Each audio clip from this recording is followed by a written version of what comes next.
Baik, pertanyaannya dokter. Assalamualaikum Ustadz, gimana caranya saya menjelaskan ke orang kalau bisnis HNI itu halal sistemnya? Karena mereka mengatakan kalau dengan mitra HNI kita belanja, kita juga di bawah dapat keuntungan. Nah, di mana letak kehalalan sistemnya? Mungkin itu pertanyaannya dokter. Silahkan. Ya, sistem kalau kita berbicara tentang HNI secara sistem, bagaimana kita membuktikan kehalalannya? Maka tanya kepada orang ahlinya.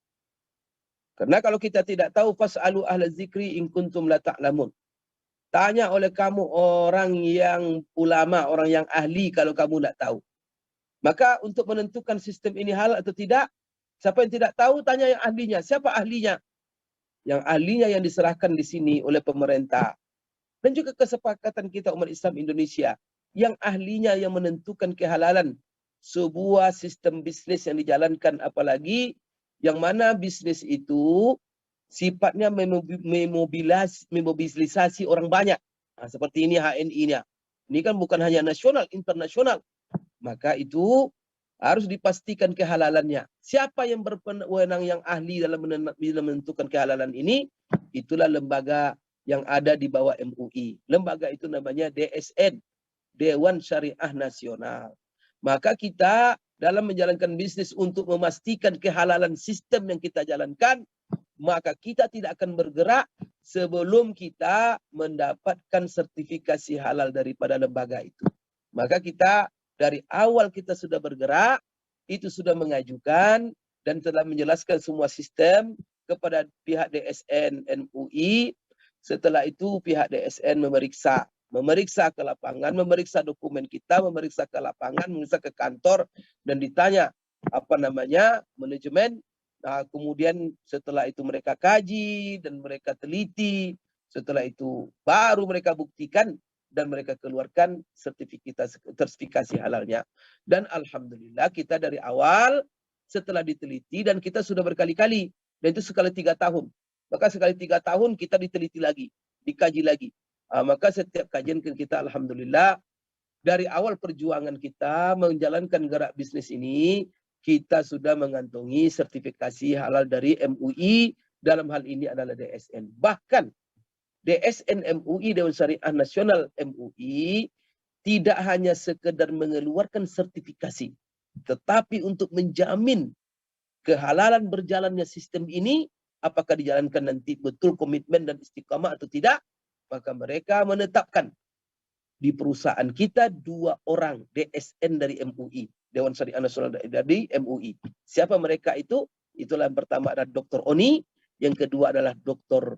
Endi. Maka mereka ini adalah titipan dari MUI pusat, dari DSN pusat untuk mengawasi jalannya perusahaan kita. Dan bahkan alhamdulillah Bapak Ibu sekalian jangan ragu, perusahaan kita ini saking kepengennya supaya memastikan supaya sistem kita ini berjalan bisnisnya sesuai dengan syariah, dia juga menetapkan saya secara pribadi sebagai Dewan Syariah internal dalam perusahaan, yaitu HNI.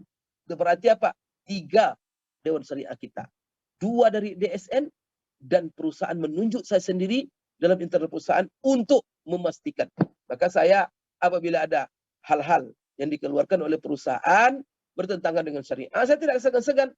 Tapi alhamdulillah perusahaan selalu konsultasi, asal ada bonus-bonus ataupun marketing plan yang akan dikeluarkan, maka itu dikonsultasikan kepada Dewan Syariah. Dan saya kalau seandainya itu salah, saya katakan salah, dan itu harus dirubah. Dan alhamdulillah manajemen kita, direksi kita, ya orang-orang subhanallah semuanya ustaz-ustaz.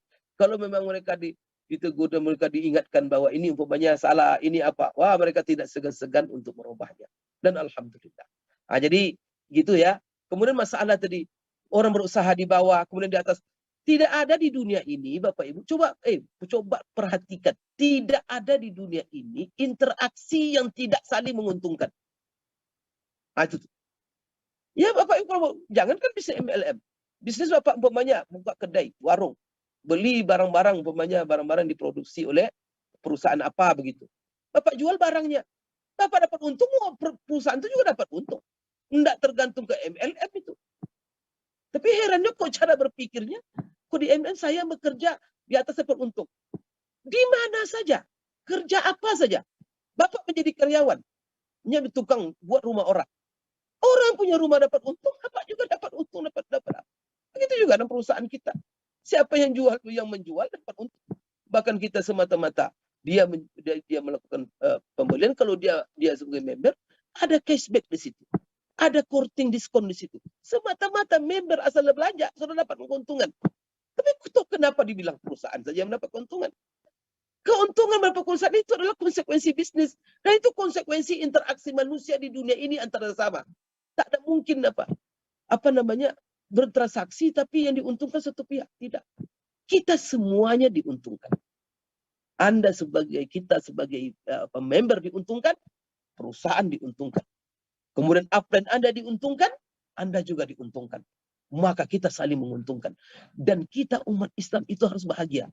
Kalau kita dalam koridor umat Islam saling menguntungkan, itu akan lebih berkah. Dan itu semuanya untuk perjuangan Islam. Tidakkah kita rela, suka dan bahagia melihat orang yang kaya itu adalah orang-orang yang taat, orang-orang yang istiqomah. Duit itu banyak sama mereka. Apakah kita?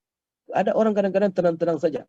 Kadang-kadang dia berusaha siang dan malam untuk menguntungkan. Yang diuntungkan adalah orang yang tidak beriman seiman dengannya. Tapi dia tak dapat bertanyakan. Tapi ketika dia menguntungkan saudaranya yang beriman, yang sholat, yang apa, Masya Allah, bahkan dia bergerak dakwah, malah dia permasalahkan. Ini penyakit.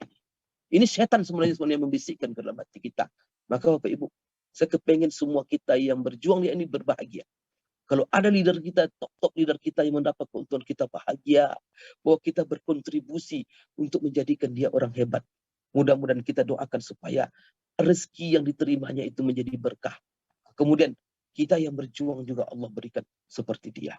Jadi tidak ada saling iri dan juga tidak ada saling kalau kita pikirkan rezeki orang lain, sudah malas sajalah, duduk di rumah. Kalau Bapak tidak ingin menguntungkan orang, hanya menguntungkan diri sendiri, duduk di rumah mati nanti. Karena tidak ada pekerjaan kecuali kita menguntungkan orang lain dulu, baru kita mendapatkan keuntungan diri kita. Pasti itu di mana saja, dan itu konsekuensi dalam berinteraksi antara sesama manusia. Dan itu juga lah syariah. Syariah itu baru syariah saling menguntungkan. Saya kira itu dapat saya sampaikan.